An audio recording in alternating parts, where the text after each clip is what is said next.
할렐루야. 오늘 이 시간에 같이 은혜 받을 말씀입니다. 은혜 받을 말씀은 계속해서 사도행전입니다. 사도행전 19장 28절부터 31절 말씀까지, 28절부터 31절 말씀까지 우리 다 같이 한 절씩 읽으면서 같이 은혜를 나누겠습니다. 시작.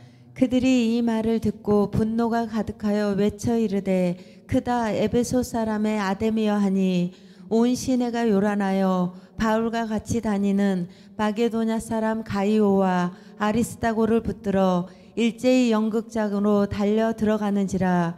바울이 백성 가운데로 들어가고자 하나 제자들이 말리고 또 아시아 관리 중에 바울의 친구된 어떤 이들이 그에게 통지하여 연극장에 들어가지 말라 권하더라. 아멘. 사랑의 아버지 감사합니다. 간밤도 주님 은혜 가운데 저희 주 안에서 쉬게 하시고 또 하나를 허락하시사 이 새벽에 주님을 또 찬양하며 하나님의 생명의 떡을 이 시간도 하나님 받기를 원합니다. 말씀은 하나님이시요, 말씀은 예수님이시요, 성령님이시옵니다. 말씀은 지혜요, 또 은혜요, 능력이요, 또 치유요, 축복이오니 이 시간도 하나님의 말씀에 큰 권세와 능력과 축복과 응답을 저희들에게 풍성함으로 베풀어 주시옵소서. 이 시간도 함께 하심을 주님 감사하며 예수님의 이름으로 기도 올려옵나이다. 아멘. 할렐루야. 오늘도 하나님은 여전히 말씀을 통해서 우리에게 말씀하십니다. 그러므로 하나님 말씀을 받을 때 우리가 자세가 중요한데, 내가 하나님 앞에서 하나님의 음성을 듣는다는 자세로 여러분 경청하고 또 경청하며 또 그 말씀에 받은 말씀을 우리가 순종하면, 신명기 28장 1절로 14절의 말씀입니다. 내가 들어가도 복을 받고 그 다음에 나가도 복을 받고 내 소유가 복이 되며 하는 일이 형통하게 될 것이라는 말씀이 그대로 이루어질 줄 믿습니다. 또 말씀이 선포될 때마다 우리가 꼭 소리를 내서 대답해야 될 말이 있어요. 그 말은 아멘입니다. 아멘은 하나님께 영광을 드린다는 의미고요. 또 아멘은요, 하나님 말씀이 그대로 이루어질 줄 믿습니다라는 신앙을 고백으로 소리내는 거예요. 또 아멘은요, 우리 마음의 기도의 소원이 담겨져 있습니다. 그러므로 여러분 말씀이 증거될 때마다 꼭 화답함으로, 아멘으로 화답함으로 여러분 말씀의 응답과 또 은총과 권세와 능력을 체험하는 이름받는 여러분 되시기를 다시 한번 주의 이름으로 축복합니다. 할렐루야. 자, 우리는 지금 계속해서 사도행전 말씀 중에서 지금 19장 말씀을 통해서 같이 은혜를 나누고 있습니다. 지금 상황은 에베소 교회 상황이고요.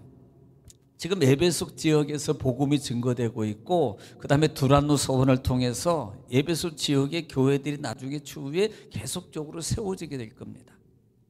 더 나아가서는 이 에베소 교회에서 말씀이 흥황하고 말씀의 역사가 성령의 임재 역사까지도 나타나요. 방언도 하고 그 다음에 예언도 하는 역사가 일어납니다. 그러니까 성령의 말씀의 강권적인 역사를 체험하고 목도한 사람들이 일어났던 하나의 큰 일이 있었습니다. 그게 뭐냐면, 주술가들이요, 무당물 있는 사람 주술가들이 그들의 것을 다 회개하고 그 다음에 자기가 있는 다 그걸 버리고 불태우면서 예수 그리스도를 영접하는 일이 일어납니다. 자, 이것이 정말 우리가 믿는 우리 믿음의 사람에게는 굉장한 일이고요, 하나님의 은혜의 일입니다. 그런데 반면에 이 사건이 문제가 돼요. 이 사건이 문제가 되더라 이 말입니다. 어떤 문제냐면, 그 당시 에베소 지역에는요, 그 다음에 은장색을 통해서 은장세곡들로 말미암아 그 다음에 뭐 아데네 신변이라든지 신전, 그 다음에 여신, 이런 것들을 모형으로 만들어 가지고 파는 거예요. 그러면요, 예를 들면 그 신을 섬기기 때문에 신전에 와서도 하지만 자기 집에서도 그것 놓고 막 빌어요. 보통 이제 뭐 캐톨릭 같은 경우도 뭐 마리아 상을 이렇게 토기로 만들어 가지고 구워서 그 다음에 이렇게 색칠해 가지고 만든 것들을 많이 판매하는 게 있는 걸 제가 종종 봐요. 근데 그런 것들을 놓고 이게 우상 장사를 하는 겁니다. 예, 모형을 가지고 그 모형을 장사해 가지고 소득과 수익을 얻는 거예요. 그런데 그 대표가 누구냐면 데메드리오였습니다. 이 데메드리오는 그런 우상을 만들어 파는 조합원장이에요, 한마디로 말하면. 그러니까 이런 일로 말미암아 많은, 지금 순식간에 소아시아 지역에 부흥 역사가 일어나니까요, 문제가 뭐냐면 안 팔리는 거예요. 물건이 물건이 안 팔리는 거예요. 왜? 그것을 팔아야만이 자기도 먹고 사는데요. 바울의 복음을 듣고 개종해 버리니까요. 있는 것마저도 다 깨서 버리고요. 이제는 하나님 믿으니까 장사가 안 되는 거예요. 그러니까 이 데메드리오가 그다음에 조합원들을 모아놓고 지금 이 설명을 합니다. 야, 우리가 바울 때문에 지금 우리가 큰 영업의 손실을 받고 그래서 지금 이런 일이 일어났다. 그러면서 뭐예요? 그들을 선동하고 있는 거예요. 심지어는 이 에베소 지역에 소동을 일으킵니다. 이게 문제가 되는 거예요. 이게 문제가 되는 거라 이 말입니다. 그래서 이런 일들이 일어났던 것을 지금 계속적으로 소동이 일어나는 그런 상황이 일어나는 거예요. 그러니까 오늘 본장에 들어와서 28절 말씀부터입니다. 28절 말씀에 그들이 이 말을 듣고 분노가 가득하여 외쳐 이르되 크다 에베소 사람의 아데미여 하니 그랬어요. 이 데메드리오의 이 소리를 선동하는 소리를 들은 이들은 사실 뭐 이익적 관계도 문제가 있잖아요. 그러니까 이 말을 듣고 이 연합원들이 분노가 가득해진 겁니다. 분노가 가득해요. 그래서 거리로, 원래 원문에는 그 사이에 보면은 거리로 뛰어나갔다라는 말이 있습니다. 이 소리를 듣고 일제히 다 거리로 뛰어나가 가지고 외쳐 이릅니다. 뭐라고 외쳐요? 크다 에베소의 사람의 아데미하니. 그러니까 이 말은 큰 에베소를 주관하시는 우리 아데미 신이여 막 이렇게 외치는 거예요. 아데미 신은 위대한 분입니다. 아데미 신은 우리의 정말 큰 위대한 신이십니다. 막 이렇게 이들이 손을 외치면, 그러니까 보세요. 사실요, 야, 믿는 사람이 많겠어요? 안 믿는 사람이 많겠어요? 안 믿는 사람이 헐떡하게 많아요. 그러니까 그 말을 들은 많은 사람들이 거기에 대해서 같이 소동하는 겁니다. 같이 소동하는 거예요. 이것은 분노가 가득해가지고요, 이렇게 외치는 모습이라 이 말입니다. 자, 29절입니다. 29절에 온 시내가 요란하여 바울과 같이 다니는 마게도냐 사람 가이오와 아리스다고를 붙들어 일제 연극장으로 달려 들어가는지라 그랬어요. 자, 이렇게 온 시민이 돌아다니면서 막 오늘 크다 에베소 아데미 신이여 외치고 막 그렇게 외치고 다니니까 불이 막 우리가 안 봐도 뭐 한번 상상만 해보십시오. 그 무리들이 선동하고 막 일제히 온 시내가 그래. 온 시내가 요란하다 그래요. 요란. 그런데 문제가 뭐냐면 바울과 같이 다니는 이 마게도냐 사람 가이오와 아리스다고를 붙들어 가지고 연극장으로 달려가더라 이 말은 끌고 그쪽으로 들려가는 거예요. 막 이 두 사람을 끌고 연극장으로 들어가는 겁니다. 그러니까 소동하고 요란한 이 요동화에서 가이오하고 이 아리스다고를 붙들어가 노천극장으로 지금 데리고 들어가는 거예요. 가이오는 누구냐면 가이오는 이 대베 출신입니다. 대베 출신. 네. 그리고 아리스다고는 데살로니가 출신이에요. 그때 마치 이 바울과 같이 동참해서 같이 복음을 증거했던 이 두 사람이 그때 그들의 눈에 띈 거예요. 그러니까 그들을 끌고 노천극장이라 그랬습니다. 이 노천극장은요, 끌려간 노천극장은 상당히 큰, 그러니까 이곳은 연극도 공연도 하고요, 정치적 모임의 장소예요. 정치적 어떤 뭐 토론을 하거나, 그 다음에 예를 들면 뭐라 그럴까요? 국회의사 아니면 뭐 그보다는 작겠죠. 어떤 뭐 어디 세종문화회관 이런 게 이 정도 이런 큰, 왜냐하면 작지 않은 게 약 2만 5천 명이 수용될 정도면 엄청난 거거든요. 규모가. 예, 그런 연극장으로 이 두 사람을 끌고 간 거예요. 이 두 사람을. 자, 30절 보겠습니다. 30절에 바울이 백성 가운데로 들어가고자 하나 제자들이 말리고 그랬어요. 자, 이 바울이 뒤늦게요. 지금 이 가이오하고 아리스다고가 선동하는 사람들에 의해서 지금 이 데메드리오 이 은장식을 하는 이런 사람들에 의해서 지금 끌려서 이 저기 외곽에 있는 이 노천극장에 지금 끌려 들어갔다라는 소식을 들었단 말이에요.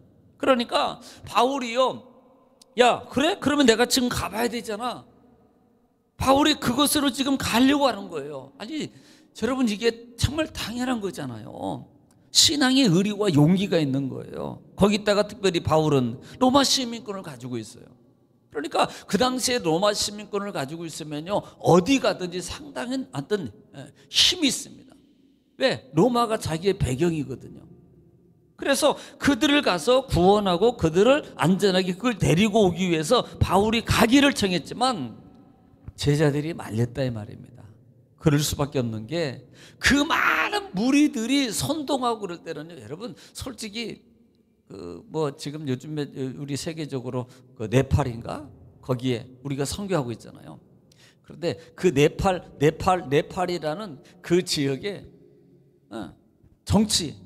정치가들 막 도망가고 헬기 타고 도망가고 막 집이 다 불타고 관공서가 다 불타고 지금 그런 상황이잖아요. 그들의 그 비리 때문에 막 자기들의 그런데 이런 거기에 대해서 만약에 그런 폭동이 일어나면요, 경찰도 소용없습니다. 목숨 걸고 하면, 그렇게 하면요, 아무리 노만 시민, 내가 노만 시민권이야 그래도 죽는 거예요, 맞아서. 너무 지금 이들이 극도의 올라와 있기 때문에 그런 것들이 소용이 없는 거예요. 그래서 그 형제들이 그를 막고 있는 거예요. 말리는 거라 이 말입니다. 참 바울 입장에서는 참 답답한 거죠. 왜? 자기와 동행했던 자기 제자들의 모습이거든요. 그래서 안타까운 마음을 가질 수밖에 없다 이 말입니다. 자, 31절 말씀입니다. 또 아시아 관리 중에 바울의 친구된 어떤 이들이 그에게 통지하여 연극장에 들어가지 말라 권하더라 그랬어요. 또 아시아의 관리 중에 그랬어요. 이 아시아 이 관리들은 대체적으로 부유한 집안의 출신들이었습니다. 부유한 집안들의 출신들이, 그러니까 뭐 그렇죠. 정치도 결탁 가운데 부유한 집안의 출신이니까, 야, 네 자식, 너네 자식들 저기 가서 관리해. 그다음에 이거 관장해. 뭐 등등 뭐 이런 거죠. 힘없는 사람은 거기에 끼지도 못하고, 그다음에 빽이나 권력이 있기 때문에 이 직을 가지고 있는 거라 이 말입니다.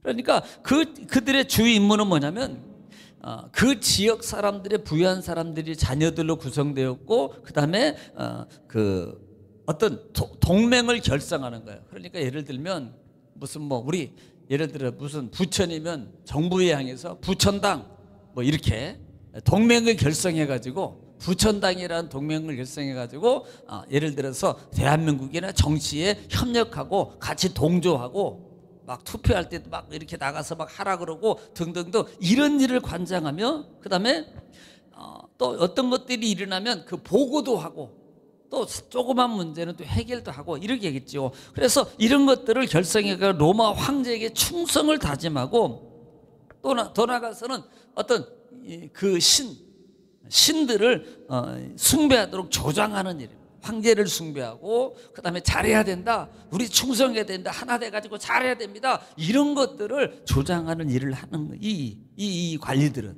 그러니까 부유층의 사람들이니까 이 말을 한마디로 말하면 그 로마 정부나 관료들의 어떤 뒷배경이 있는 거예요. 힘의 배경이. 그래서 뒤도 봐주고 때로는 뭐 좀 여러 가지 물신양면으로 이때 혜택을 받는 그런 일을 하고 있는 겁니다. 그런데 그 중에 몇몇 사람들 중에 한 사람이 바울을 잘 알고 있는 사람이에요. 바울을 아는 사람이, 친구된 사람이 있더라, 아는 사람입니다. 그래서 그 중에 그 사람이 위험한 상황을 지금 이 정도면 바울이 가도 안 되는 겁니다. 가면 죽는 거예요. 그래서 이런 것들을 통해서 가면 안 된다라고 바울을 만류해요. 가면 안 됩니다. 당신이 가면 안 돼요. 라고 이렇게 만류하고 있는 거라는 사실입니다. 자, 우리가 오늘 지금 여기까지 오늘 말씀 보겠습니다만은, 자, 지금 복음의 역사 속에서요, 똑같은 상황인데 우리가 봐야 될 것 중에 하나가 뭐예요? 아니, 어떤 사람은 우상을 버리고 그 다음에 이렇게 하나님께로 돌아와서 회개하고 주님을 영접하고 생명의 길로 가는 사람이 있습니다. 그런데 또 한 사람은 자기의 이적 관계만 따지는 거예요. 여러분, 여기서 중요해야 됩니다. 믿음의 사람도요, 자기 이익만 생각하는 사람이 있어요. 자기 이적 관계. 솔직히 말하면 하나님 안에서는요, 내가 주님 안에서 내가 조금 손해보고 하나님의 일에 먼저, 주님의 일에, 교회의 일에 우리가 먼저 하는 그와 같은 신앙의 자세가 돼야 되는데요, 자기는 조금도 손해를 보지 않으려고 그래요. 오히려 이익적 관계입니다. 이익적 관계로 사람을 만나고 이익적 관계로 신앙생활하고 이익적 관계로 하는 그런 관계가 되면 안 되는 거예요. 진정으로 거듭난 사람은 우리가 정말 주님의 말씀의 은혜는요, 자기가 아닙니다. 나를 부인하고 나를 내려놓고, 우리 예수 믿는 사람은 내가 먼저 조금 손해보고 내가 먼저 조금 더, 모든 것은 이쪽 관계에 요걸 요렇게 하면 내가 좀 돈이, 요거 하면 내 자식이 잘 될 것 같아, 내 자식이 이적인 거, 이게 아니에요. 하나님 앞에 우리가 주를 위해서 이 모습을 여러분 본다 이 말. 그러니까 그것들이 안 되니까요, 막 선동하는 거예요. 오늘 이들의 모습을 보면서 여기서 보는 게 그래 뭐 하나의 사건이고 얘기고 이 정도로 보는 게 아니라 이 말입니다. 혹시 우리의 삶 속에, 내 마음 속에 이런 모습들이, 이런 마음들이 자리 잡을 수 있는 거예요. 이적 관계, 이익적 관계입니다. 우리는 이런 모습을 보면서 우리 자신들의 말씀을 통해서 이 말씀을 비춰보고 우리가 하나님 안에서 내가 주를 위해서 내려놓으면 주님이 나를 채워주신다. 우리가 이게 욕심이라는 겁니다. 이적인 것은 욕심이에요. 욕심을 내려놓으면 하나님이 하신다. 욕심을 내려놓으면 하나님이 채워주신다. 욕심을 내려놓으면 하나님이 해결해 주신다. 이 말씀을 여러분 꼭 기억하시고 주를 위해서 여러분 오늘 하루도 승리하시고 하나님의 뜻을 이루어가는 여러분 되시기를 지금 축원합니다. 오늘 제 말씀 붙잡고 우리가 나라 민족을 위해서, 우리가 교회를 위해서, 여러분 가정과 자녀와 사업장과 직장을 위해 이 시간에 주 안 부르시고 통성으로 하나님께 간절히 기도하겠습니다. 주여, 걸어가시고 자비로우신 아버지, 은혜와 사랑을 주님 감사합니다. 하나님께서 우리를 사랑하시고 주의 아버지 훌라바사라바사스나라 칼레사스나